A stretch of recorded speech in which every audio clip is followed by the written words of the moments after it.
Ahead of the big Phase 5 battle on May 20th, Republic joined National Conference candidate Omar Abdullah as he campaigned in Baramulla. Listen in to that exclusive.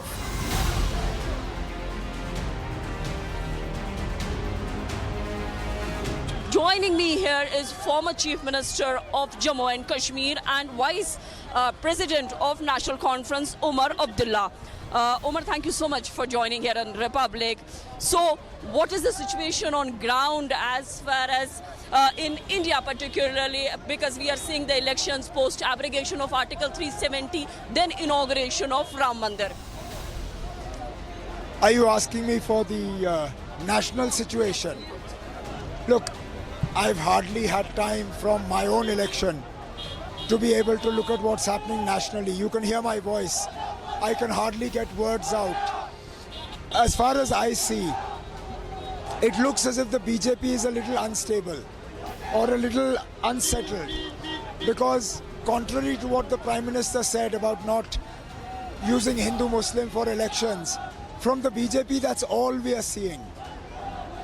Muslims will take our land, Muslims will take our Mangal Sutras, Muslims will put Babri Masjid's lock on Ram Mandir, and now yesterday Muslims will bring bulldozers and demolish Ram Mandir. We are the victims, not the aggressors. It was our mosque that was demolished, not somebody's temple. And the Muslim community as a whole has accepted the judgment of the Supreme Court. Have you seen a single Muslim voice talk about doing anything other than respecting what has happened on the ground in Ayodhya?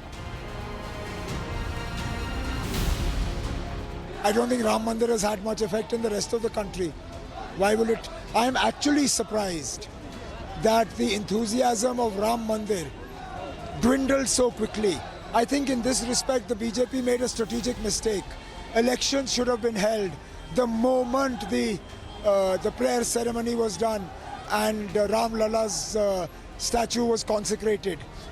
I think the gap that was allowed to build, the enthusiasm for the whole thing has gone down. So you're talking about the mainland India. What about, what is your perspective on the possible resumption of talks between India and Pakistan? I have no idea. A lot will depend on what sort of mandate the next Prime Minister of India gets and how much they are committed to normalizing relations. In the beginning of his term, Prime Minister Modi had invited Nawaz Sharif. He even dropped in and attended a family wedding. After that, unfortunately, everything went downhill. Who knows? Maybe something good will come in the days after the election, but I can't say. All I will say is that both India and Pakistan have a responsibility to create a climate conducive for dialogue. We can't just hold India responsible for talks. Pakistan also has to understand that India has concerns, and those concerns can't be ignored. Majority of the parties we see have come together to give a challenge to the National Conference in Baramulla, where you are contesting.